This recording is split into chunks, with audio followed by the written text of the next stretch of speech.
Muito bom dia! Como estamos? Bem, animados? O pessoal está subindo ainda aí. Vamos lá, pessoal, vamos chegando. Estamos começando. Eu estava falando com o Jack, brincando ali, né?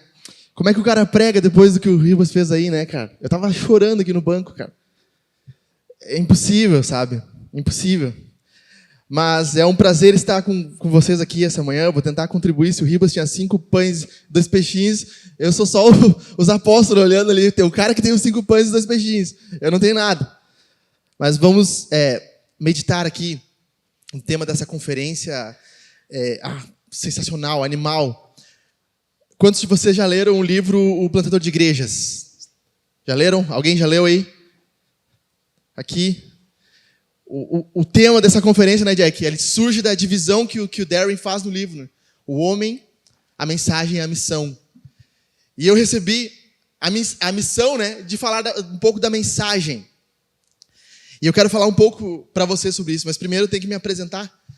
Meu nome é Alexandre Lozado, tenho 29 anos. Conheci Jesus aos 17, no ensino médio, através de um amigo.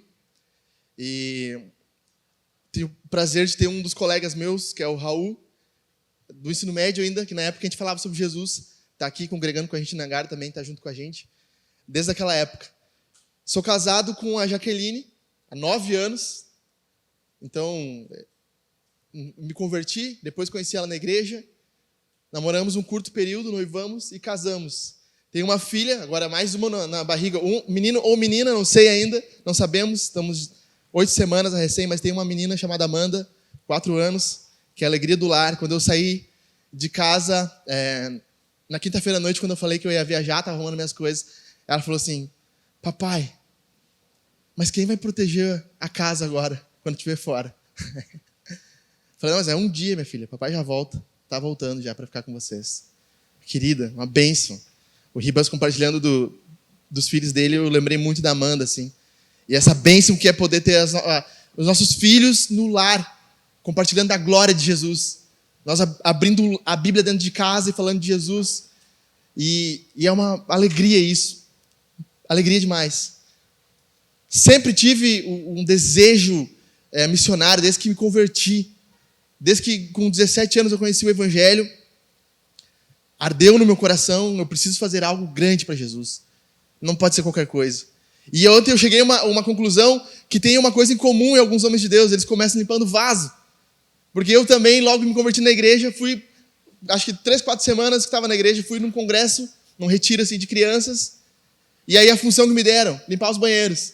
Aí era uma alegria, comecei limpando vaso. E eu falo para os caras na igreja, a gente começa de baixo, o serviço começa de baixo, e Deus vai nos levantando. Ninguém chega no pastorado de um dia para o outro. Ele começou no serviço, limpando o vaso, atendendo a porta, varrendo a igreja. Muitas vezes limpei a igreja. Sabe, então, há quase 2 anos atrás, nos reunimos, eu, o Geve, está aqui o Jô, o Johnny, como alguns conhecem. Nós chamamos ele de Jô Boca. Quem falar com ele vai entender por quê, né? E nós começamos a plantar a Hangar. Já em contato com o Jack, e aí o Jack nos chamou, vem aqui na Vintage, vamos conversar e tal. E nós viemos num culto, lembra? A gente veio lendo assim, o planejamento da igreja, repassando as coisas. E chegamos aqui, o Jack falou, o Alexandre é pastor para vocês? Olhou para o Johnny, para o Jeff, daí, sim. E o que falta? Daí eu olhei para o Jack, falta tudo, né? Não tem nada, só tem um pequeno grupo. Aí ele, não falta mais. Ô Ricardo, traz aquela caixa de som.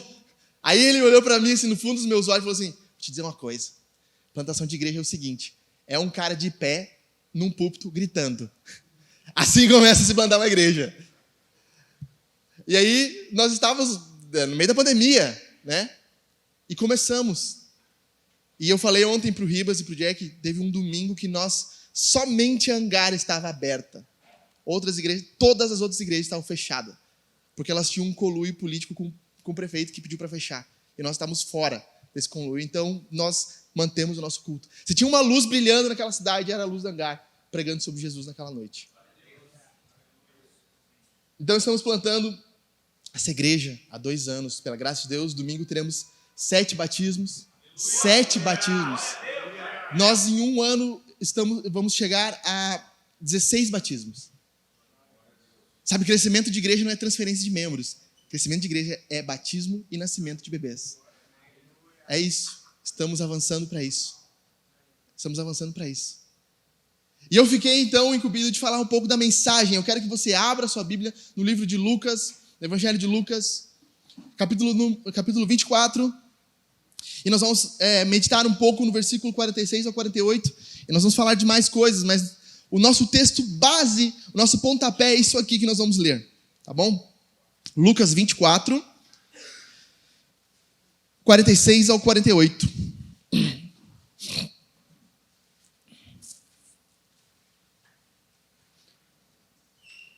Se você ler o livro Plantando Igrejas Missionais, do Ed Stetzer, ele vai dizer que há 4 chamados, 4 envios de Jesus. E ele usa esse texto para dizer que esse envio, Jesus está nos dando uma mensagem. Ele não está mandando homens, simplesmente vão lá e façam algo. Ele está mandando homens com uma mensagem.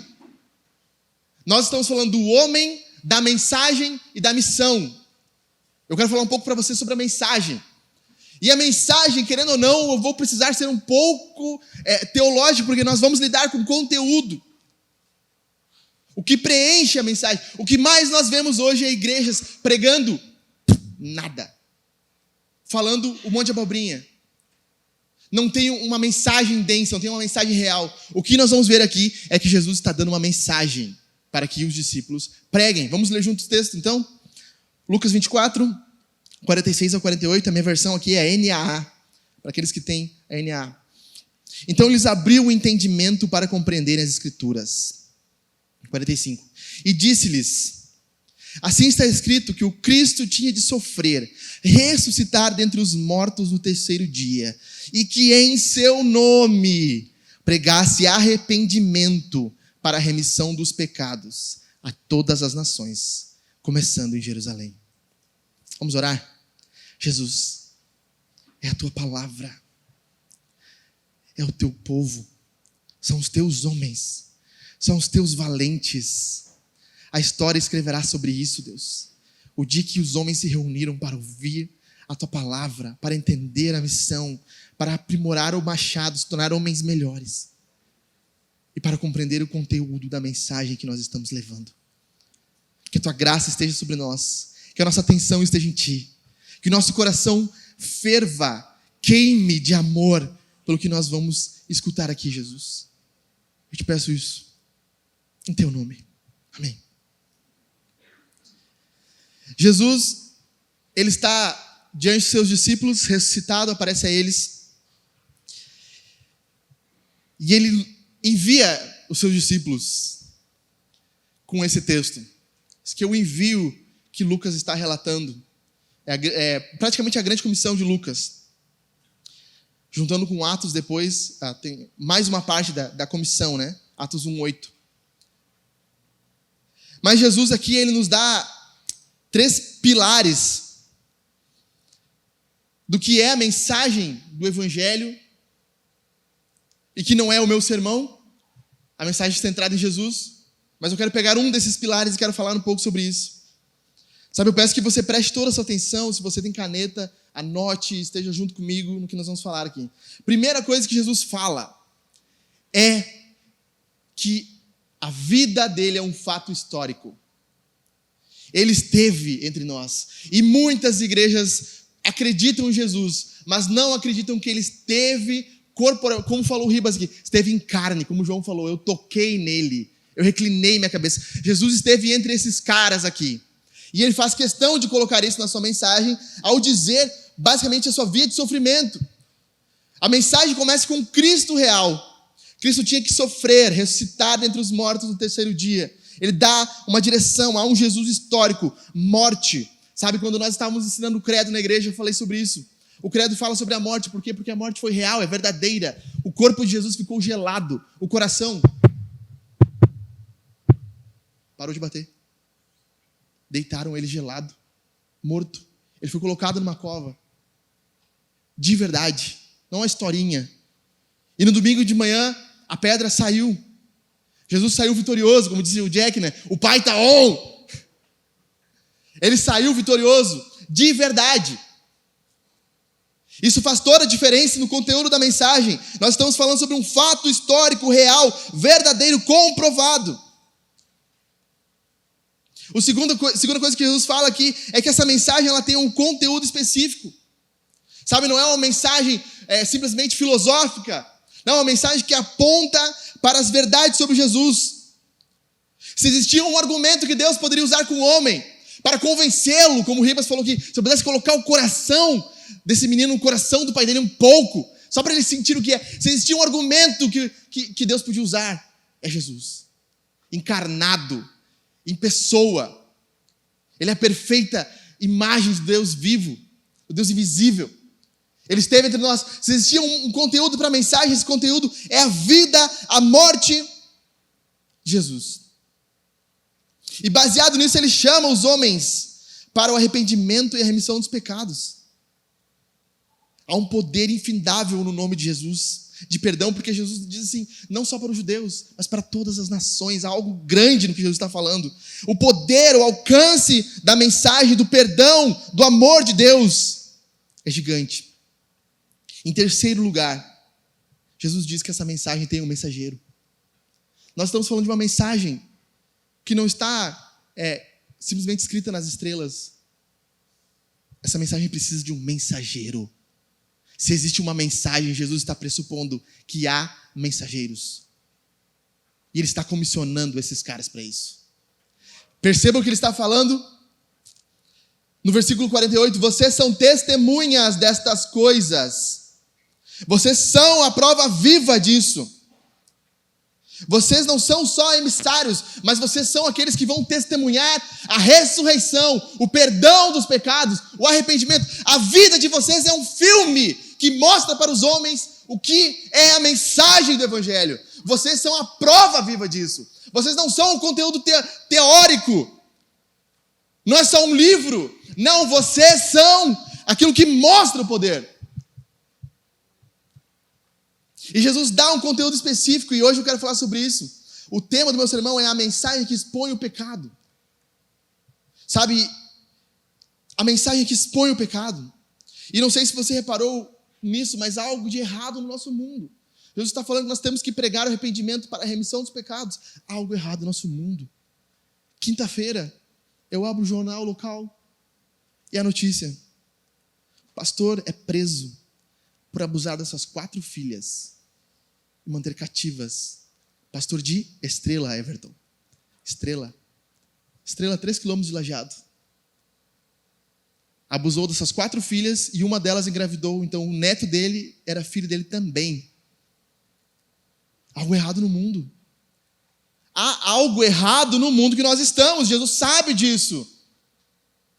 Sabe, há algo errado quando nós temos que lutar para fazer com que homens se engajem na missão de Deus. Nós temos que implorar, porque há algo errado no coração do ser humano. Sabe, eu estava domingo em casa, depois do culto, entrando na minha folga pastoral, e Jack, faz 3 semanas que eu não consigo folgar na segunda, cara. E de repente, eu recebo uma ligação. Colega de uma ex-colega de trabalho minha, o filho dela, 21 anos, sofreu um acidente de moto. A moto dele nem arranhou, mas de alguma forma estourou os órgãos internos. Ele morreu no asfalto. O velório lotado de pessoas na segunda. E eu chego lá e olho aquele caixão assim. Eu nem conhecia o menino, conhecia só ela. Mas olhei um menino novo, Jack. A pele dele não tinha ruga, sabe? Não tinha marcas. 21 anos. Atirado num caixão. Como o Ribas falou, a morte. Há algo errado nesse mundo. Sabe, há algo errado chegar diante no velório e ver uma mãe abraçada no travesseiro do filho, dizendo: o cheiro dele está aqui ainda. O cheiro dele está aqui ainda.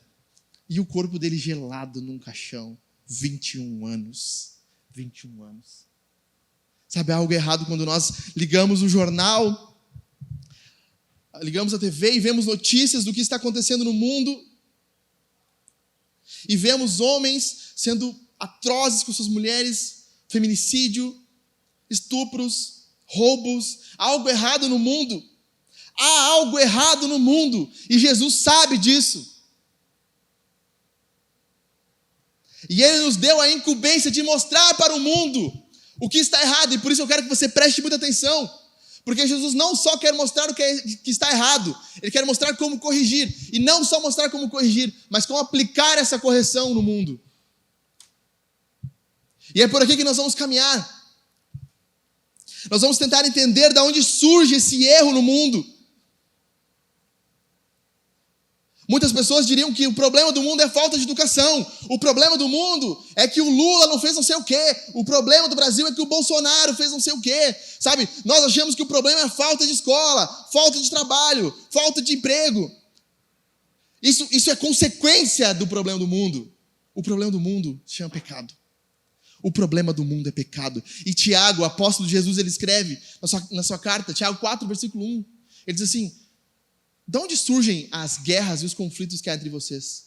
Senão das batalhas que existem dentro de vocês.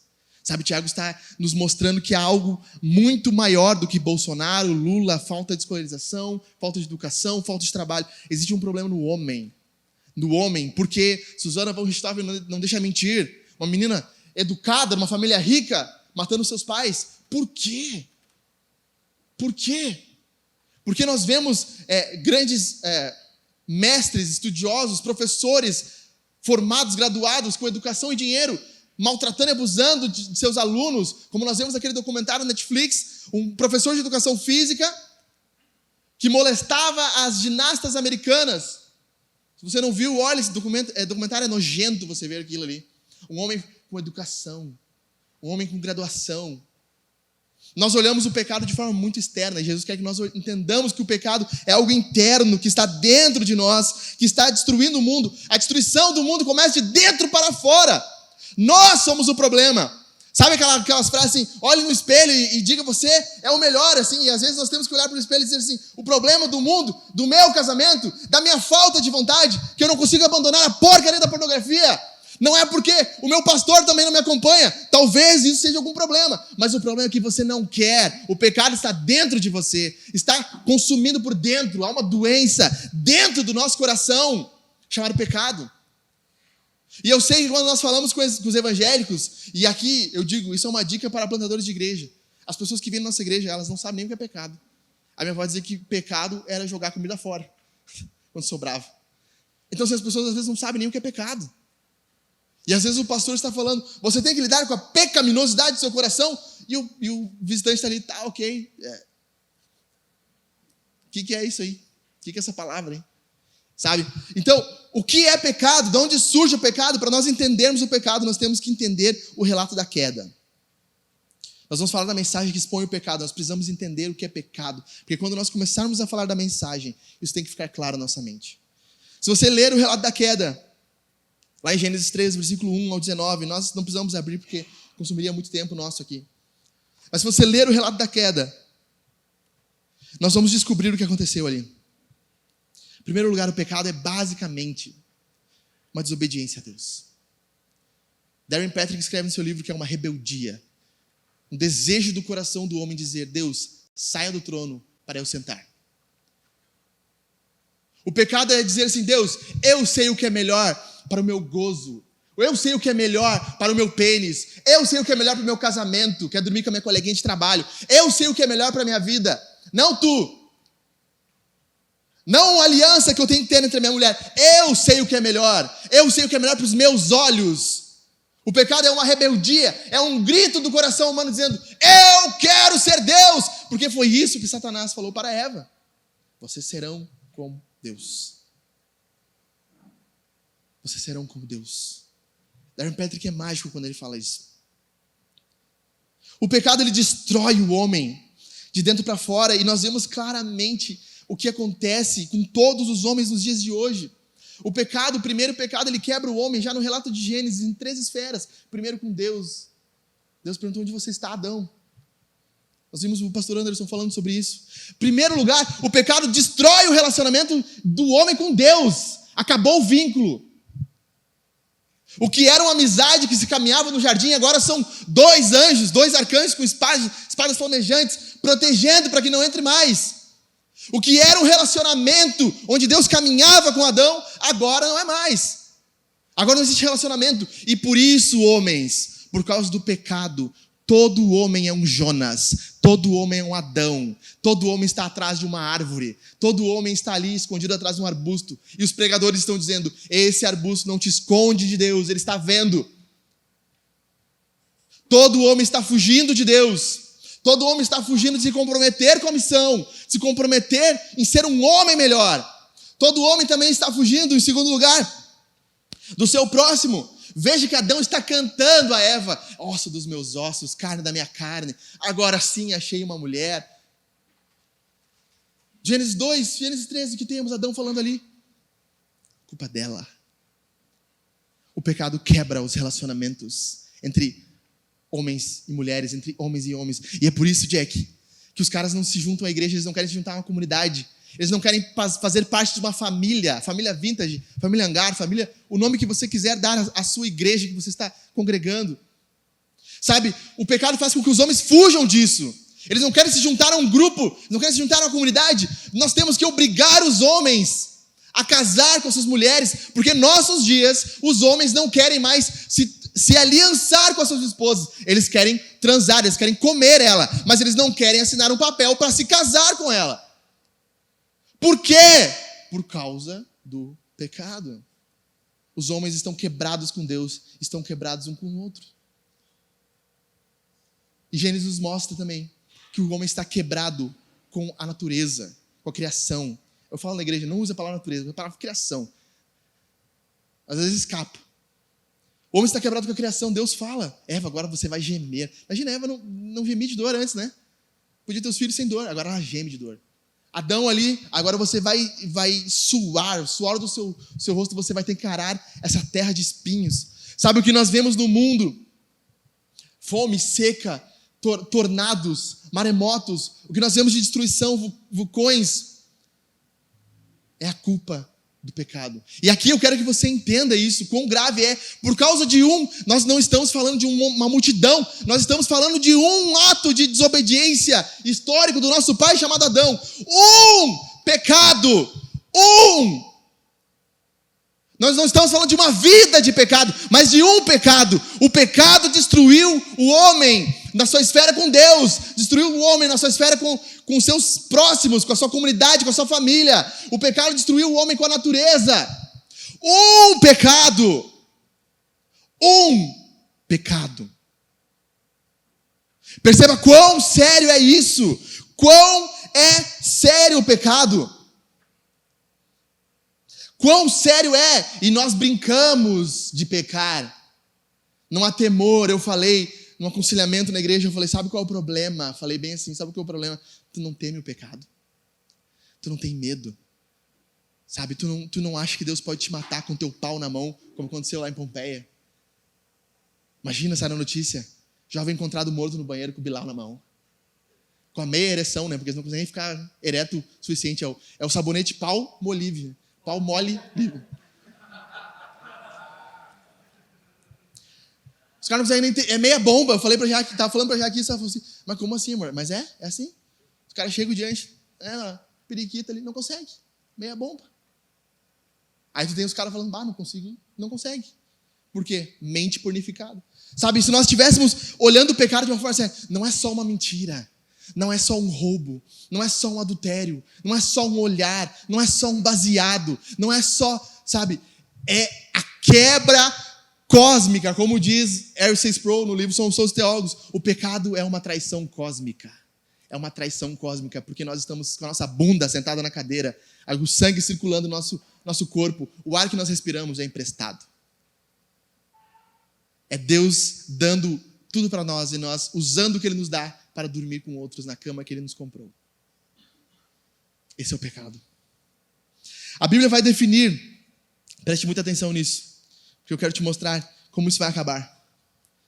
Há 6 definições básicas para o pecado. Enquanto eu falava com o Ribas me deu mais uma definição ontem, mas eu acho que não vou adicionar no meu esboço aqui. Mas há 6 definições para o pecado que eu quero que você olhe. Primeiro de tudo, anote isso. O pecado é idolatria. Lutero estava completamente certo quando Deus diz no primeiro mandamento, não terás outros deuses além de mim, é porque Lutero sabia. a idolatria é o pai de todos os pecados. Adão idolatrou o conhecimento que ele poderia ter, e foi isso que fez cair. E nós vamos ouvir à tarde, estou ansioso por isso, Rivas, a mensagem que destrói os ídolos. O primeiro pecado é a idolatria. Eu posso conquistar a felicidade em outro lugar. Eu posso buscá-la em outras coisas, eu posso buscar no dinheiro, no trabalho. O primeiro pecado, a primeira definição de pecado da Escritura é que é idolatria. A serpente diz, vocês serão como Deus. O primeiro mandamento é contra a idolatria, porque quando nós idolatramos, nós começamos a incorrer em todos os outros pecados. Pega a série dos 10 mandamentos do Jack. Tem no SoundCloud, acho, né? Escuta, faz um favor para a tua vida. Escuta. O primeiro ou o segundo, acho que é o segundo sermão, que o primeiro é o Ouve Israel, né? O preâmbulo. Escuta o segundo sermão, o primeiro mandamento. Se tua vida não mudar depois daquilo ali, esquece. É um caso sem solução. Segunda definição que a Bíblia diz para o pecado é que o pecado também, além de uma idolatria, é uma quebra de um relacionamento. Isaías 59, versículo 2. Mas as suas maldades separam vocês do seu Deus. Os seus pecados esconderam de vocês o rosto dele. E por isso ele não os ouvirá. Perceba que o pecado, ele também nos afasta de Deus. Ele quebra, como eu falei. Lá no Gênesis nós temos esses 3 pilares. Mas nós vamos vendo idolatria acontecendo em primeiro lugar. Êxodo, eu não falei, né? Êxodo, versículo 20. Capítulo 20, versículo 3. Depois de uma quebra de um relacionamento, sabe, as suas maldades separam vocês do seu Deus. Deus está separado, apartado da criação por causa do pecado. Deus está distante por causa do pecado. O pecado destruiu tudo. A graça vai rompendo. Nós vamos falar sobre isso daqui a pouquinho. Aguarde, você está pensando, pregador, mas a graça rompe? Sim, eu sei que rompe. E eu vou falar sobre isso. Eu sei que ela rompe. Terceira coisa, o pecado. A Bíblia vai definir o pecado como um desvio. Romanos 3, 23. Acredito que muitos saibam de cor. Pois todos pecaram e estão destituídos da glória de Deus. Algumas versões vão dizer, pois todos erraram ou se desviaram e não estão em direção à glória de Deus. O que Paulo está dizendo é que o pecado é quase como que a palavra que ele usa no grego, hamartia, é uma palavra militar, para quando um soldado desertava do batalhão. Sabe, Paulo está dizendo assim, esse cara, ele está indo para o outro lado, sabe?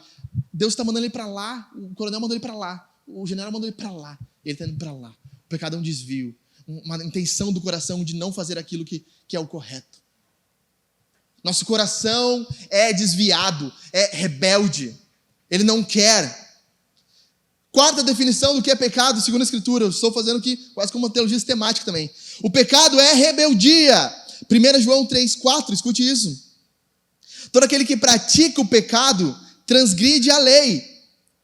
Porque de fato o pecado é a transgressão da lei. O que é transgressão? É romper uma barreira, sair fora, rebeldia. João está dizendo, há uma rebeldia no pecado. O pecado é um ato rebelde de sair de longe de Deus. É um ato de Adão de cozir as suas folhas e ir para trás de uma figueira. É um ato de um homem pecar e fugir de Deus. Dizer assim, não, eu não quero saber o que Deus está falando. Pecado é isso. Rebeldia. Pecado, em quinto lugar, escute isso. Pecado também é uma intenção maldosa. Isso que é extremamente importante, porque as pessoas pensam muito no pecado como um ato que é feito. Eu amo o Ted Tripp quando ele fala o problema do coração é o coração do problema. O Charles mata tudo. Porque é a intenção do coração do cara que está corrompida. Sabe? Não é só a mentira, mas é porque você mente. Por que você faz aquilo que você faz, Ted Tripp fala no livro dele. Por que você está fazendo aquilo que você está fazendo? É porque o seu coração interno é rebelde, anote isso.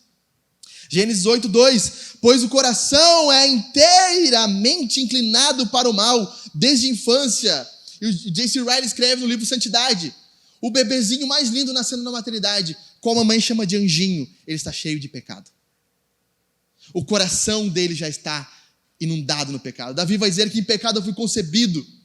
Perceba que o autor aqui, Moisés, está dizendo que há uma inclinação inteiramente inclinado para o mal. É uma intenção maldosa do nosso coração. Em sexto lugar, o pecado é como se fosse uma dívida. E Jesus fala sobre isso. Perdoa as nossas dívidas. assim como nós também perdoamos os nossos devedores. Mateus 6,12. Nós precisamos entender o que é pecado. Primeiro, nós não podemos expor o pecado se nós não soubermos olhar o que é pecado. Não olharmos uma situação e entender como é que os homens vão expor o que é pecado se eles não sabem o que é pecado. Nós temos uma crise hoje. Uma crise de masculinidade de homens e pastores que não sabem mais o que é pecado. E tratam situações que são pecado como uma situação... isso é só tá na moda hoje, né? Isso é só um desvio de caráter. É o perfil dele, né, Jake? Ele tem um perfil que é mais mentiroso. Como assim? O perfil dele é mais ladrão. Ele é um pouquinho mais ladrão. Mas é uma coisa do perfil, sabe? A criação e tal. Então, nós temos um problema que as pessoas não entendem mais o que é pecado, como elas vão conseguir confrontar o pecado. Porque uma mensagem que expõe o pecado, ela precisa entender, ela precisa olhar para algo e dizer, isso aqui é pecado, isso aqui está errado. É extremamente urgente nós entendermos o que é pecado. Porque se nós não entendermos o que é pecado, nós não vamos entender a solução do pecado. Igrejas não amam a Jesus. Muitas crentes, não quero generalizar, muitas igrejas não amam a Jesus porque elas não entendem o pecado. Darren Patrick fala sobre isso. À medida que nós vamos entendendo quão sério é o pecado, nós vamos entender quão grande é a graça. Paul Washer fala sobre isso, né? Você vê as estrelas agora durante o sol? Não. Mas quando fica a noite, sim. Por quê? Porque a escuridão revela o brilho que está por detrás. Quando nós olhamos a escuridão do coração humano, nós vemos. Mas o problema é que o homem moderno não quer lidar com o pecado mais. Nós vivemos numa cultura, num mundo, entenda como você quiser entender, num tempo, numa época, em que existem algumas maneiras de se lidar com o pecado, mentirosas. Devido à visão evolucionista do mundo, o pecado é um problema biológico. Sabe? Ele tem um distúrbio biológico, ele precisa se ajustar biologicamente. O cara é abusador porque ele tem um distúrbio biológico. Algo dentro do sistema dele não funciona direito. Sabe, o diagnóstico do evolucionismo é isso. Há um problema biológico. E qual é a solução que ele te dá para o pecado? Seleção natural. Mate os mais fracos, elimine-os. Foi o que Hitler fez na Alemanha. É o que alguns países na Europa estão querendo autorizar, matar crianças com síndrome de Down dentro do ventre. O evolucionismo nos dá essa visão, um problema biológico. A solução, desde que morram. Os mais fracos morrem, os mais fortes sobrevivem. Os arianos são os mais fortes, os judeus são fracos. É uma raça podre. Já ouviram esse discurso? Os machistas, os homens que têm pênis são abusadores. Eles precisam ser mortos. Fascistas não passarão. Já ouviram essa mensagem? O problema de uma sociedade quebrada é o quê? É mais opressão, é diminuir, matar aqueles que estão ocasionando o problema, tirar eles fora, ocasionando o problema, né? Entre aspas. Nós temos a visão psicológica do nosso mundo, que infelizmente tornou-se muito clara nos nossos dias. Há uma visão psicológica do pecado. O que é o pecado? O pecado é um transtorno. Vai lá no livro, agora esqueci o nome da porcaria do livro, de doenças mentais. Vai lá. O cara que abusa de criança, ele tem um transtorno. Como é que é? DSM, isso? O cara tem um transtorno. Sabe? Ele tem uma paixão, um transtorno na mente dele que ele quer comer criança. Sabe? Alguém compartilhou, acho que foi o Dani que compartilhou, né? O cara manda foto de uma criança de 6 anos, com o dedo na boca e depois na bunda. Que isso, cara? Mas a psicologia diz que isso é um transtorno. O cara está transtornado. Ele precisa de um... Sabe? Qual é a solução para o transtorno, então? O transtorno ele precisa de terapia. Sabe? Tem que ter uma comunidade terapêutica, tem que ter terapia. Ele tem que tomar medicação para ficar controlado. Sabe? Essa é a solução do pecado dele. Eu falo com propriedade disso porque minha esposa é psicóloga, tá bom? Então, como ela é psicóloga, eu falei, amor, é isso? Ela disse, é isso. É isso. No humanismo secular, qual é o problema? O que é pecado? Para o humanismo é uma falta de desempenho. Sabe? Você precisa de um coaching. A solução é um coaching. Alguém que te treine. Alguém que diga assim, bate no peito e diz que tu é um leão. Que tu vai conseguir. Se olha no espelho e diz, eu sou um vitorioso. Sabe? Você vai prosperar. Quando você entender melhor quem você é. A sua criação. Você precisa disso. Para o humanismo secular, simplesmente um treinamento. Sabe? Um Dale Carnegie. Não estou falando contra isso. Mas estou falando um pouco contra isso também.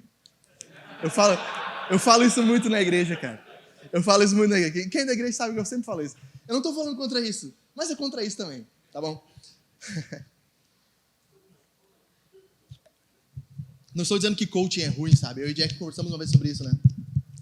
O coaching, ele serve para muita coisa. É bom ter um coaching te motivando, te treinando. O problema é que para nossa sociedade hoje, sabe, problemas que são pecados, eles precisam de um coaching. Não precisam de um coaching. Eles precisam de uma outra coisa. Não precisa de alguém simplesmente dizendo, sabe, tu tem que agora parar de mentir, sabe, tentar não mentir mais. Não, precisa de alguém te dizendo assim, você precisa olhar para o que Jesus fez, se arrepender, confessar o seu pecado, abandoná-lo, sabe. Estou caminhando para isso, para falar com vocês. Quarta visão do mundo. A religiosa. O que é o pecado? O pecado é basicamente uma quebra de um mandamento. Algo que você não se conformou somente. Atos externos. E o que nós vemos em igrejas que são extremamente religiosas. Não há uma diversidade, né, Jack? As pessoas são iguais. Parece que elas passaram numa loja universal. Não vou falar, brincadeira. Passaram, tô brincando. Não leve a sério isso, brincadeira mesmo. Passaram numa loja e dizem assim, loja crentez, Mundo Gospel, tem uma loja Lajeado.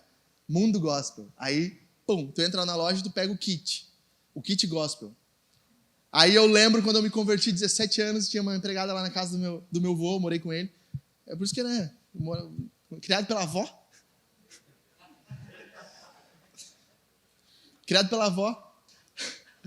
Aí, eu no banheiro lá, tomando um banho, cantando louvor, cantando Fernandinho, porque todo mundo que se converteu em 2010 pra cá ouvia Fernandinho. E chorava ouvindo todas as coisas. Uma nova história, Deus! Eu no banho aqui, já não sabia se era lágrima ou se era o banho, cara. Amém, Deus, eu quero uma... De repente a empregada falou assim, tu também é evangélico, né? Daí eu, sim, comecei agora. Eu também sou, mas não vou mais na igreja. Mas o meu dízimo tá certinho. Todo domingo. É uma bênção pra igreja, né? Não aparece, mas dá o dízimo. Tem uns que aparecem e não dão dízimo, só incomoda ainda. Pelo menos tá dando dízimo, né? Pelo menos a missão tá avançando. Brincadeira. Aí, mas eu dou o meu dízimo. Sabe, na religião existem caixinhas, coisas que você faz assim, faz isso, isso, e você é um crente. Parabéns, bem-vindo ao mundo gospel. Mas não é assim que as coisas acontecem no reino de Deus. Não é assim. Você não se enquadra numa nova maneira. Você não precisa de uma reforma. Você precisa de um novo coração. Você não precisa só trocar as roupas. Você precisa nascer de novo. Senão Jesus tinha dito, façam aí tudo o que tem que ser feito e vocês estão no reino de Deus. Não, nasçam de novo. Novo nascimento. Novo nascimento. Como se resolve o problema no pecado, segundo a visão bíblica? Jesus manda nós, texto de Lucas, anunciar o arrependimento para a remissão dos pecados.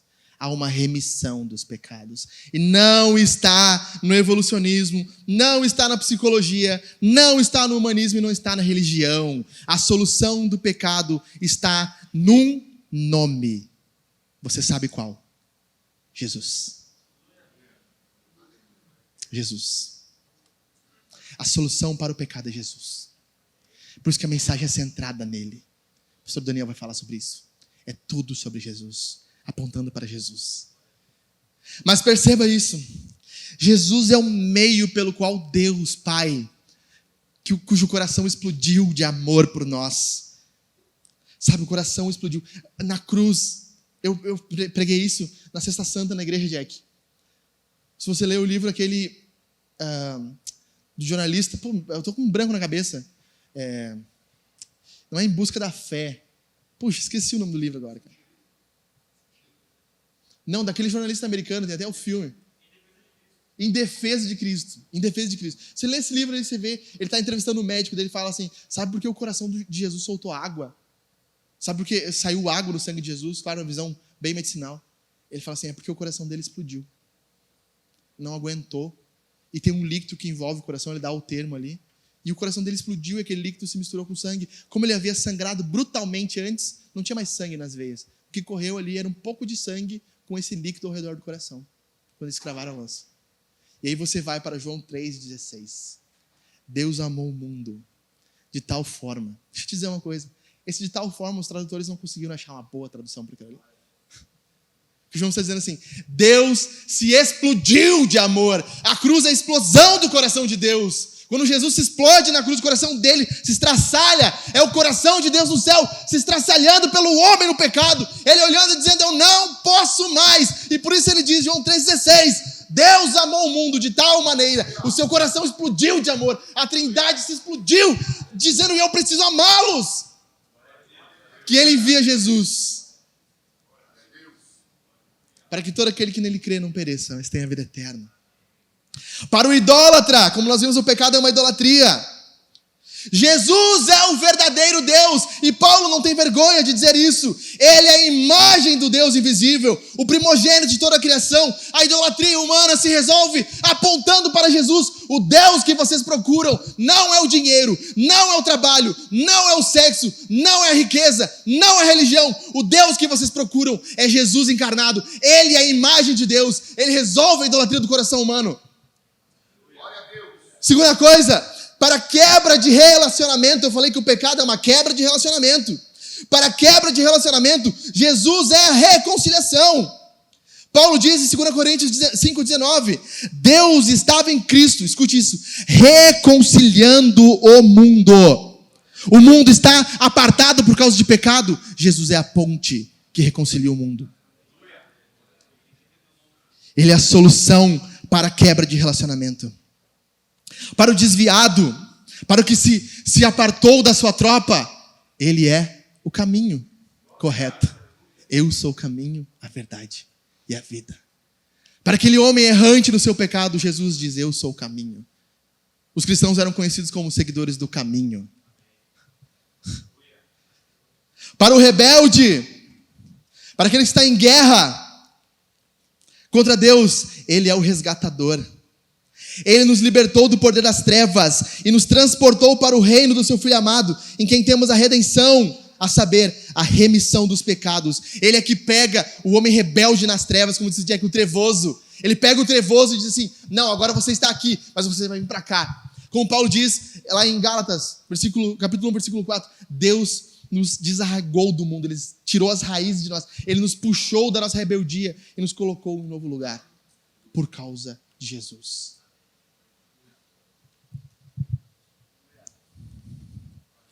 Para o problema do coração, há uma inclinação maldosa, nós falamos, pois que a inclinação, o coração humano é completamente inclinado para o mal. Para o problema da inclinação, como diz Ezequiel, eu vos darei um novo coração. O coração está com problema, o seu coração está quebrado, o seu coração está maligno, está indo para o caminho do pecado. Tem uma solução, novo nascimento. Novo coração, regeneração. Eu mesmo escreverei a minha lei nos seus corações e vocês jamais se apartarão dela. Há uma nova chance, uma nova vida em Jesus para aquele que está com seu coração indo para o lado rebelde, está com o coração inclinado para o mal. Para a dívida, que é o pecado, é como se fosse uma dívida que nós não temos como pagar. Ele é o pagamento da dívida.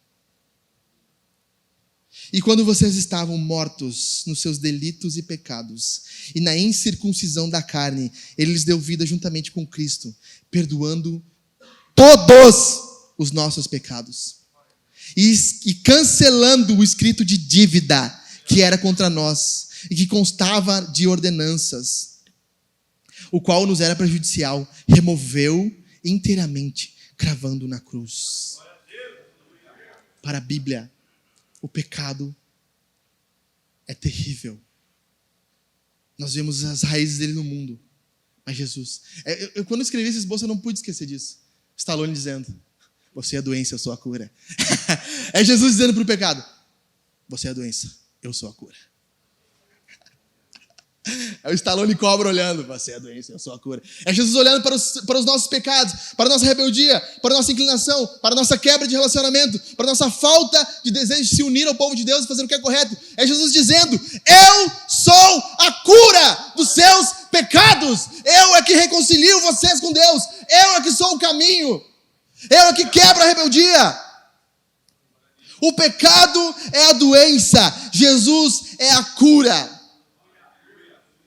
Mas se o médico te dissesse assim, você tem uma doença, você precisa tomar tal remédio, você saísse de lá e dissesse assim, ok, está tudo feito.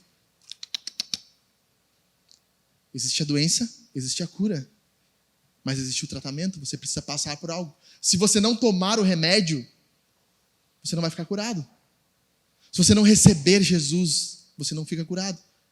E qual é o meio pelo qual Deus faz com que homens e mulheres recebam Jesus? Você está com a Bíblia aberta em Lucas ainda? Você está com a Bíblia aberta em Lucas? Leia comigo. E que em seu nome pregasse De novo. Em seu nome pregasse Vamos lá, de novo. Em que seu nome pregasse Qual é o meio pelo qual os homens recebem Jesus? Arrependimento. Não existe conversão sem arrependimento. Não existe conversão sem arrependimento. Estou caminhando para o final. Eu preciso que você preste atenção no fim do que eu estou falando. Nós vimos o que é pecado, expomos o que é pecado. Nós vimos a cura e nós vamos ver o meio pelo qual Deus está nos chamando. O Novo Testamento usa 3 palavras básicas para falar sobre arrependimento. Uma delas está falando sobre tristeza. Eu não vou falar as palavras gregas aqui, porque eu não falo grego. Meu sotaque grego é muito brasileiro ainda. Tem que melhorar ele. Mas uma dessas palavras está lidando com tristeza. Mateus 27:3. Então Judas, que o traiu, vendo que Jesus havia sido condenado, tocado de remorso. Essa palavra remorso, tristeza, é utilizada no Novo Testamento como forma de arrependimento. Sabe, Paulo, ele vai usar essa palavra para nos mostrar que nós temos que ter um sentimento de tristeza. 2 Coríntios 7, ele vai dizer, há uma tristeza para o arrependimento. O arrependimento, ele tem que ter tristeza. Tem que ter um sentimento que a coisa não foi certa. Tem que haver lágrimas. O Anderson falou, nós temos que pecar com lágrimas, com tristeza. Eu acho improvável, impossível que um homem peque e não se entristeça. Um homem de Deus, como Davi, pecar e não se entristecer pelo pecado, não chorar, está errado. Uma das palavras que o Novo Testamento usa, então, é tristeza. Aqui é traduzido como remorso, mas em outros versículos é traduzido como uma tristeza. A segunda palavra qual o Novo Testamento usa é um ato de voltar-se do errado para o correto. E Paulo usa lá em Tessalonicenses. E como, deixando os ídolos, vocês se converteram a Deus para servir o Deus vivo e verdadeiro. Aqui é uma palavra só que Paulo está usando, mas os tradutores, eles ampliaram isso. O que aconteceu em Tessalônica? Os tessalonicenses abandonaram os ídolos e se voltaram para Deus. Paulo diz que isso é arrependimento, porque você abandona algo e faz o diferente. Pega Éfeso, Paulo pregando em Éfeso, o que os caras estavam fazendo? Queimando livros. Os historiadores ficam loucos, né? Pá, quanto conteúdo histórico não foi perdido. A bruxaria tinha muito ali também, né?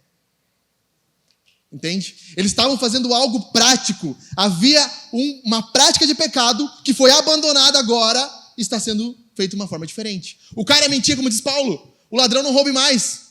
Agora trabalhe pelo seu alimento. O mentiroso pare de mentir.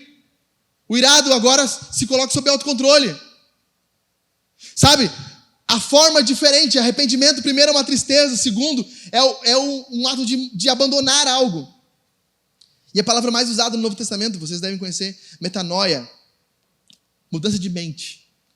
Arrependimento é olhar para algo e mudar a mente. Mudar a forma que nós enxergamos isso. Escute isso aqui é muito sério. Porque ditadores usaram isso. Você sabe qual é o sentimento mais que mais faz um homem matar o outro não é ódio, não é ira, é nojo. O nojo é que faz com que pessoas comecem a desprezar outros. Pega os muçulmanos. O que eles fazem na cabeça das crianças? Os judeus são nojentos. Os que não são do Islã são nojentos. Eles são pragas. São como baratas. Vocês precisam matar. Eles estão criando nojo. O que Hitler fazia com os judeus? Eles são nojentos. São repugnantes. Os seus narizes. A forma que eles dão com dinheiro. E o povo começou a entrar nisso. Porque o nojo faz com que nós tenhamos atitudes drásticas quanto ao pecado. É impossível você se arrepender sem ter nojo do pecado. A sua mente mudar. Antes você tinha prazer nessa porcaria de punheta, nessa goza que te dava. Mas agora você tem nojo de fazer isso. O que o Anderson compartilhou ontem aqui, eu me vi naquilo porque eu tinha uma namorada antes da Jaque. Como é que ele falou? Gospete? Como ele falou? Não lembro o termo que ele usou. Mas eu tinha uma namorada antes da minha esposa. E eu estava recém conhecendo o Evangelho e nós tínhamos relação sexual, ou seja, imorais. E muitas vezes eu acabava de ter a relação assim e chorava, sabe? Não tinha prazer naquilo mais. Não tinha prazer naquilo mais. E Deus foi ministrando no meu coração. Ninguém na igreja precisou dizer que aquilo era errado. Sabe, eu comecei a ler a Bíblia e comecei a ver, não é isso que Deus quer, não é isso que Deus quer. Até que um dia eu criei coragem e fui na casa dela. Falei assim, a partir de hoje a gente não tá mais junto. A gente não vai ficar assim. O Jack sempre fala, namoro ou ele vira casamento, sexo no namoro ou ele vira casamento, ou acaba. Isso lá em 2010. Falei pra ela, acabou, não tem mais. Ela não queria buscar Jesus como eu queria. Tava eu querendo ler a Bíblia, ela via pelada, vou fazer o quê? 17 anos. Falei, acabou, não tem como. Ela falou assim, mas só sai daqui, tu não vai sair daqui. Porque eu não vou abrir a porta pra ti. Falei, não tem problema, pula a janela. Mas não vou abrir a grade, não tem problema, pula a grade. Pulei a janela. Horário escolar, as crianças tudo entrando na van, eu pulando o portão. Indo embora. Eu saí dali e falei, não, nunca mais. A minha vida não vai ser assim. Eu tenho nojo disso. Eu quero fazer o que é certo. Não importa o que aconteça. Não importa o que aconteça. O pecado, então, o arrependimento, então, é um ato de entristecer-se pelo pecado, mudar a forma que nós enxergamos o pecado e abandonar o pecado, de uma forma prática, como eu costumo ensinar na igreja. O arrependimento é 3 Cs. 3 Cs. Coisa de pregador isso. Você põe um nome fácil para as pessoas aprenderem. 3 Cs básicos. Primeiro, o arrependimento é confissão. Você precisa confessar o seu pecado. Se você não confessar o pecado, você não se arrependeu. Você precisa ter um ato externo de confissão do pecado. Primeiro C, confissão. Para você receber o perdão de Jesus, propiciado na cruz por Deus, você precisa confessar. Eu preciso disso. Sabe, a sua confissão tem que ser escandalosa. Como foi o seu pecado? Você tem que confessar, abrir o peito e dizer, eu pequei, eu errei. E eu digo para vocês, o Espírito Santo coloca isso no meu coração. Há pessoas nessa manhã que estão com pecados não confessados. E que precisam confessá-los. E o Espírito Santo está te incomodando agora. O Espírito Santo está incomodando você agora. O segundo C do arrependimento é contrição. Há uma confissão, mas há uma contrição, há uma tristeza. Há uma tristeza por ver o que o pecado faz em nós, nos nossos próximos, na nossa família, na nossa igreja, na sociedade. Como diz Spurgeon, olhe para o pecado e o odeie, porque ele levou o seu Salvador à cruz. Tenha nojo do pecado, se entristeça pelo que você fez. Em último lugar, o último C, confissão, contrição e conversão. Há um abandono prático. Prático. Não é essa historinha, não, pastor, mas agora eu comecei. Não. Prática. Punheteiro, queima o teu computador. Mas vou queimar. Queima. Mas corta a internet. Mas não consigo. Tira o 3G, cancela a Vivo, a Oi, a TIM, claro. Não sei qual é a tua operadora. Dá um jeito. Destrói essa. Compra aqueles tijolão da Nokia. Só vai mandar mensagem e ligar. Chega de vídeo. Chega de acesso à internet. Chega. Seja radical. Se precisar. Eu falei para um homem, uma vez um homem chegou na igreja, Jack falou assim, eu não consigo todo mês eu gasto R$1.000 com prostitutas. Eu não consigo me controlar. Eu falei, sabe o que eu falei para ele, Jack? Esse mês tu vai doar R$1.000 para a igreja. Mas como eu vou viver? Não interessa, maldito. Tu gasta R$1.000 com vagabunda todo mês. Esse mês tu vai ofertar R$1.000 na igreja. Tu não vai ter dinheiro para vagabunda. Acabou? Ele, mas vai ficar muito pesado. Então não é pra ti, cara. Acho que tu não é cristão. O cara que quer se livrar, ele fala, não, pastor, é isso aí. Eu não posso mais, eu vou ofertar R$1.000. Eu vou dar o meu salário pro irmão da igreja, ele vai me ajudar. Ele vai me dar só o básico do que eu preciso. Ele vai controlar o meu dinheiro. Conversão, mudança. Arrependimento sem mudança não existe. Se não tiver esses 3 elementos, não é arrependimento. Se não há confissão, não há tristeza, contrição e não há conversão, não é arrependimento. Simples. Estou terminando aqui. Estou vendo a cara de fome de vocês. A mensagem de arrependimento, de perdão de pecados é urgente. E não é porque o pastor Alexandre falou. Não é porque o pastor Jack está falando. Não é porque o pastor Anderson falou. Sabe? A mensagem de arrependimento é urgente porque Jesus falou. Sabe, Deus podia ter escolhido falar qualquer coisa. Ele é Deus. O que ele disse? Preguem o arrependimento para a remissão. Deus falou. E se Deus falou, é muito importante. Sabe, Jesus está lá em Lucas capítulo 13. As pessoas vêm a ele, os galileus estavam oferecendo seus sacrifícios ao templo romano, aos sacrifícios romanos, e de repente caiu uma torre sobre eles. E os judeus perguntam, Jesus, você viu o que aconteceu? Aqueles homens eram pecadores. Aqueles homens foram esmagados por causa de Herodes. E Jesus olha para eles.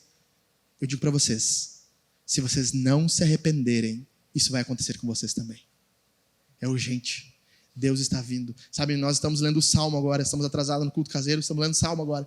E eu lendo com a Jaque e com a Amanda, e Salmo 7. Deus é como um homem desembanhando a sua espada para matar os ímpios. Eu parei a leitura e falei, amor, olha isso aqui. É sério. Salmo 5, Deus está irado contra os homens. Sabe, Deus está vindo. Mas antes de ele vir à guerra, ele mandou o seu mensageiro. Antes de vir à guerra, ele estendeu não uma bandeira branca, mas uma bandeira vermelha. Não pintada com tinta, mas com sangue. Não tirada simplesmente de algum local do corpo, mas das costas arrebentadas de Jesus. Os estudiosos dizem que dava para ver o pulmão de Jesus respirando, de tanto que arrancaram as costas dele. Sabe, e Jesus pega essa bandeira não branca da paz, ela era branca, mas ele encharca o seu corpo com ela e diz, aqui está a bandeira de paz para os homens, o perdão dos pecados está aqui, é na cruz de Cristo, é o meu corpo dado em vocês, é o sangue carmesim. Você lê Apocalipse e você não se espanta com isso quando eu li a primeira vez. Os homens purificados, que têm as suas vestes lavadas no sangue do Cordeiro. Eu nunca vi sangue lavar nada, mas o sangue lava pecados.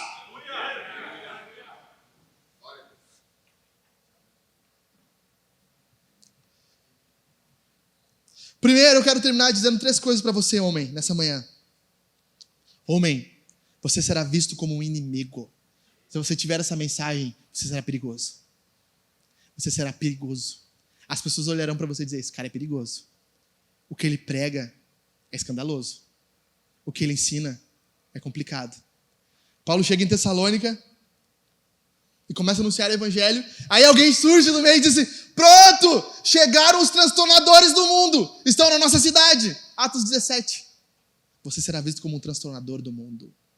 Um homem que não deixa os outros pecar em paz.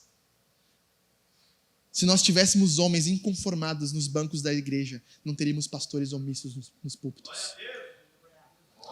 Tivéssemos homens olhando assim, não, isso aqui não é normal. Se ao ver um irmão ali secando uma outra mulher, disse assim, meu irmão, escute aqui. Pecado, você está errado. A igreja seria santa. Nós lutaríamos por uma igreja santa. Homem, você será visto como inimigo. As pessoas não estenderão um tapete para você. Jesus era o cara mais bacana do mundo, segundo Tim Keller, mas foi morto numa cruz. Ninguém mata um amiguinho na cruz, eles matam um inimigo. Você será visto como um homem que faz o mundo caótico, que transforma ambientes tão bons do e ambientes de choro, de quebrantamento, de confissão de pecados. Deus está te chamando para ser um ministro para esse mundo caótico. Deus está levantando homens nessa conferência para serem ministros do evangelho, para serem propagadores dessa mensagem que expõe o pecado, para serem um ponto, um arauto, como um homem que se porta diante do seu povo e traz a mensagem do rei. Escutem, o mundo está mal, está caminhando para o caos, mas há solução em Jesus. Cala a boca, há solução em Jesus. Fica quieto, há solução em Jesus. Não tema! Os seus colegas te odiarão.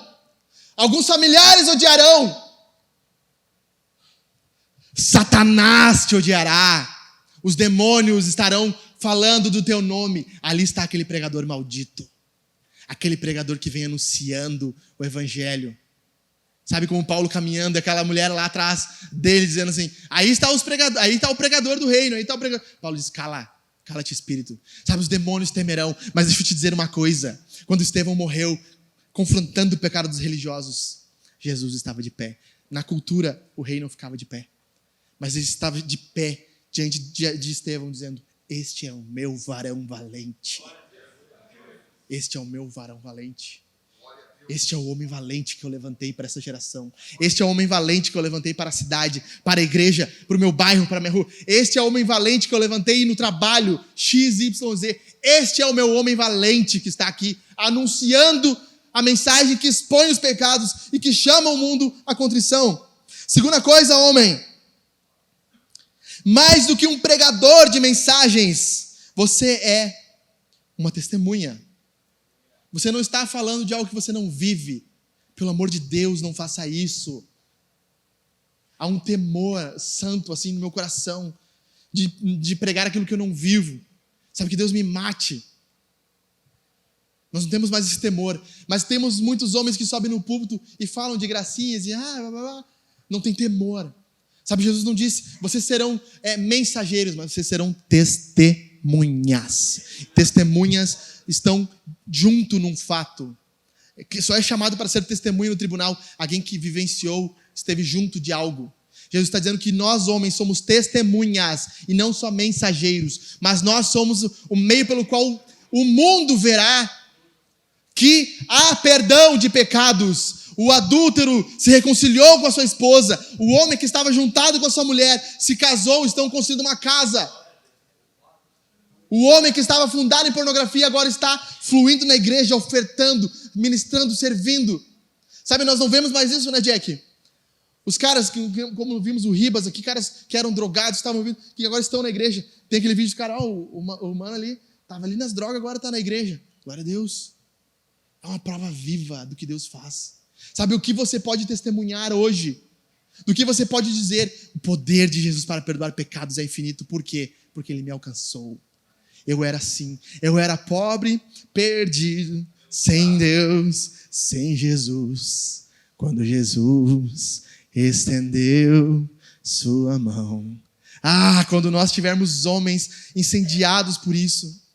Como diz o cego, eu não sei quem esse cara é, eu só sei que ele me curou. Como diz a mulher samaritana, eu não sei, só sei que ele sabe tudo da minha vida. Talvez a gente não tenha muita informação teológica, mas dizer, eu sei uma coisa, eu estava cego e agora eu vejo, acabou. Eu estava afundado na pornografia, agora estou livre. Eu estava endividado, estou pagando minhas contas, estou ajustando a minha vida. Eu era um caloteiro e não sou mais. Nós precisamos ser testemunhas. Homens, terceiro lugar, se arrependam. Homens, se arrependam. Talvez há homens essa manhã que não estão arrependidos, que não estão quebrantados diante de Deus. Sabe, o que nós fizemos aqui é basicamente mostrar uma arma letal. Sabe? Há uma arma letal. É como uma mina, assim, mina explosiva. Estamos vendo que se tu botar o pé por cima, tu vai explodir.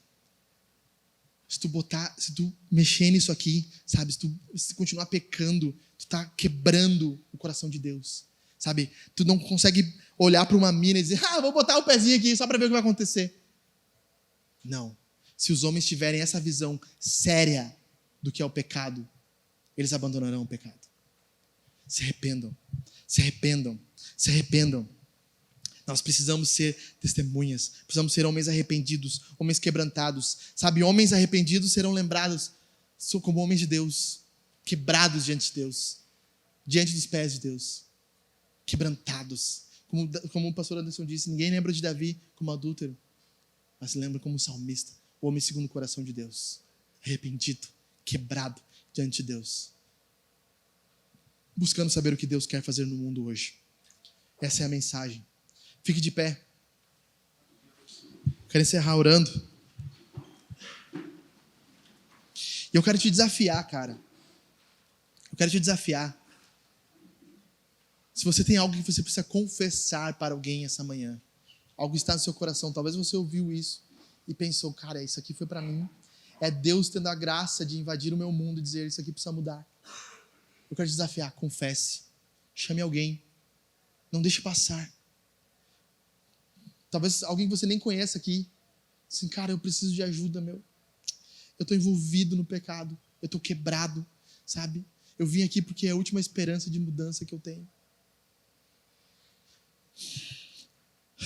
Confesse. Vamos orar. Senhor, é diante de Ti que nós estamos. Não adianta o nosso arbusto. Não adianta a nossa árvore, Deus. Não adianta as nossas folhas cozidas. Porque diante de Ti nós estamos nus. Tu sabe quem nós somos. Tu tem noção de quem nós somos. Tu nos conhece. Tu enxerga o interior. Tu vê o coração. Tu sabe quem nós somos por dentro. Talvez nós pareçamos algo. Temos a máscara, a carranca de algo que nós não somos. Mas em nome de Jesus, eu oro, Deus, que esse espírito mentiroso saia. Que haja quebrantamento. Que haja arrependimento, que haja mudança, Deus. Levanta homens poderosos, vigorosos, tementes a Deus. Como disse John Wesley, me deem 100 homens que nada temem senão Deus. E nós vamos mudar esse mundo. Nós temos aqui 140 homens. Deus, nós temos já um exército se levantando. Levante mais, Deus, em cada cidade, em cada igreja, em cada núcleo. Líderes de homens aqui sejam capacitados e encorajados pelo poder do Espírito Santo para a pregação do Evangelho. Que haja discipulado, que haja crescimento, que haja transformação, mudança de mente em cada igreja, em cada local. Em nome de Jesus, Senhor, nos abençoa.